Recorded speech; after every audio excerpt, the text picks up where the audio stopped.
Hello, so today we're going to be creating a line landscape. So landscape is just going to be like a scenery of whatever you choose, but I will show you how to do this one.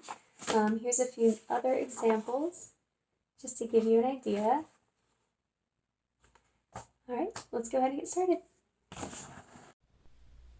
Okay, so the first things you will need for your line landscape is just a blank piece of paper, pencil with an eraser. We're going to go ahead and start off with the horizon line. So draw lightly because you'll be erasing parts of this later. So the horizon line is just going to be the separation between the sky and the ground. We're going to go ahead and draw something in the foreground, middle ground, and background. And then we'll go through and add our designs using lines. So I'm going to start in my background by just adding some mountains. So I'm just drawing lightly because we're going to go over this with marker or Sharpie later, depending what you have. So hopefully you can see that okay. I'm going to go ahead and do a pathway. So I'm going to start on the horizon line and then just come kind of wavy to here. So back here I want it to look like it's further away from us, so what I'm going to do is go very close, and as I come closer to the other side of the paper, I will start getting bigger. Okay, so this is closer to us, this is in the foreground, this is in the background.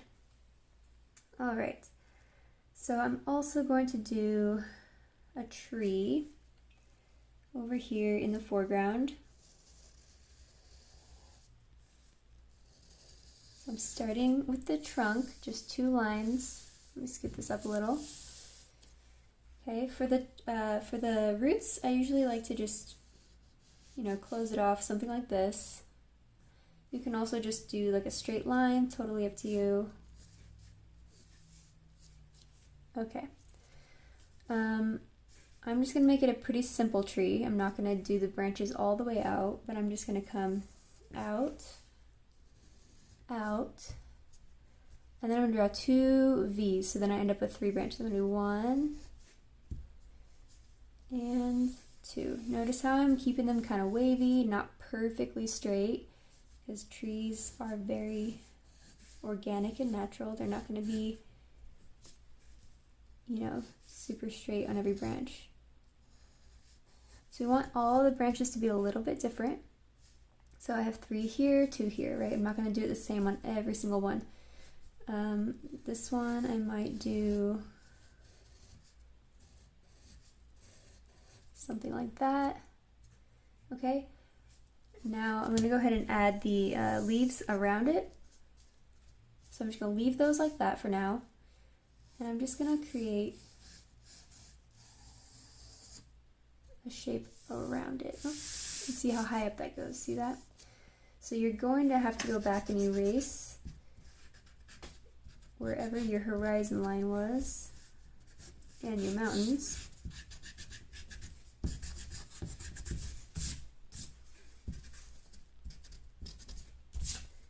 Alright, and now for the where the branches ended here, you're going to just go ahead and add the rest of the leaves. It's kind of like it's going into the leaves. Alright, something like that. Okay, so now we have something in our foreground. This kind of counts as foreground, middle ground, and background. So let's put something in the middle ground. You could do another tree, you could do a house, whatever you want to do. I think I'll just do another tree. Just keep it simple. I'll do this one kind of quick. So notice I started it higher than this one. If I start this down here and I just draw it smaller, it's going to look like it's a small tree next to this tree. But because it's up here and it's smaller, it looks like it's further away. That is the goal.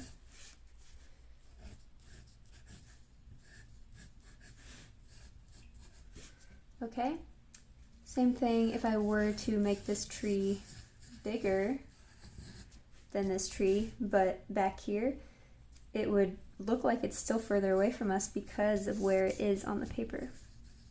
It would just be like a monstrous tree. Gigantic. Okay, so there we go. Pretty simple. Go over these mountains, maybe add one right here. And perfect. Okay, so I'm gonna go ahead and outline this with a dark color first. I'll probably just use like a black Sharpie, and then we'll come back and do the lines and different designs.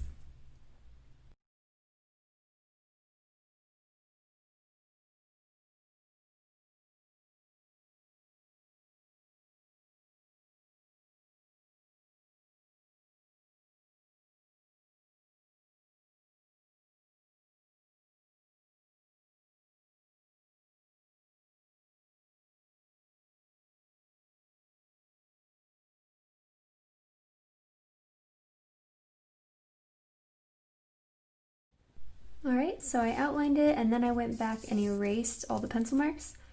So I have some just Crayola washable markers that I can use, quite a few of them there, and then I have a good amount of colored Sharpies. So I'll probably just use a combination of those.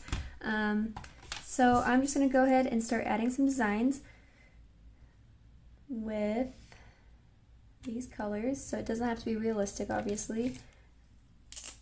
So let's say I'm going back to this mountain. You can just decide on a pattern. I'm just going to do zigzags. And it's going to be a lot of repetition. It doesn't always have to be a pattern on all of them. You can do maybe a bunch of different types of lines, but this is just one example. Okay, and then I might want to stick with the purples for the mountains, but maybe like a darker one now. And I'll do something a little different.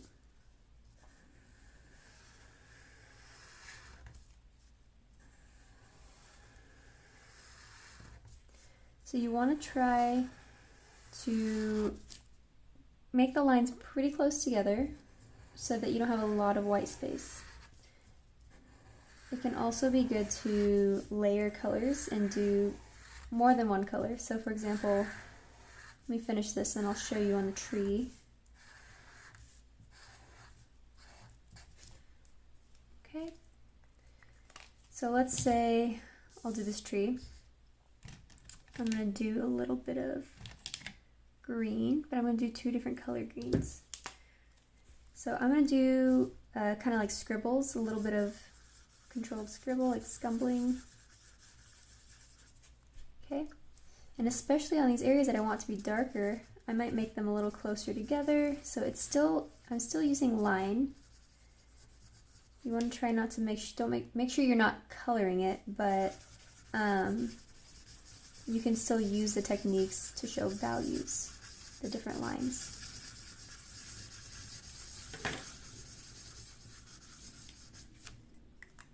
So I'm actually going to add something real quick. I'm going to add a sun right here. So maybe it's a sunrise, because over here is where I might want to add more of the lighter color.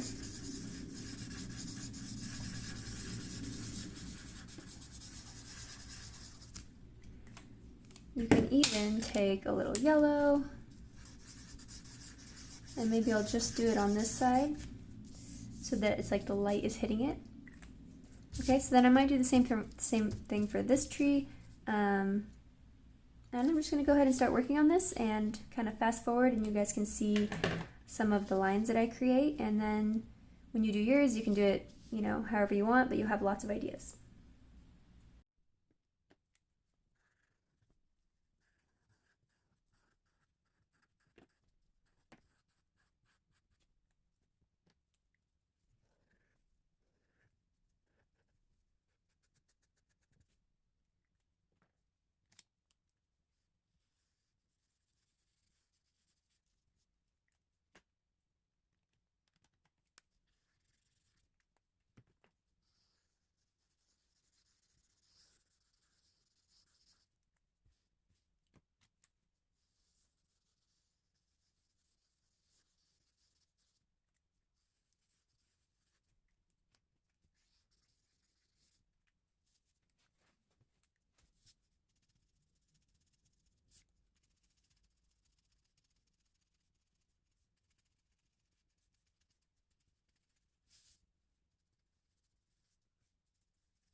Alright, so here is my final line landscape. You can see all the different types of lines that I added. I layered the colors, and this is the result. Alright, so I encourage you to, not just do exactly what I did, try to make it your own. You can definitely get inspired by some of the things that I did, but I would love to see if you tried, some of your own ideas for lines and even added some different things into your landscape. All right, and that is it. Here are just a few, line ideas that you can incorporate into your own line landscapes. Sometimes it's good, you can create your own grid like this and just come up with your own ideas so that you can easily pull from them when you're creating your own work.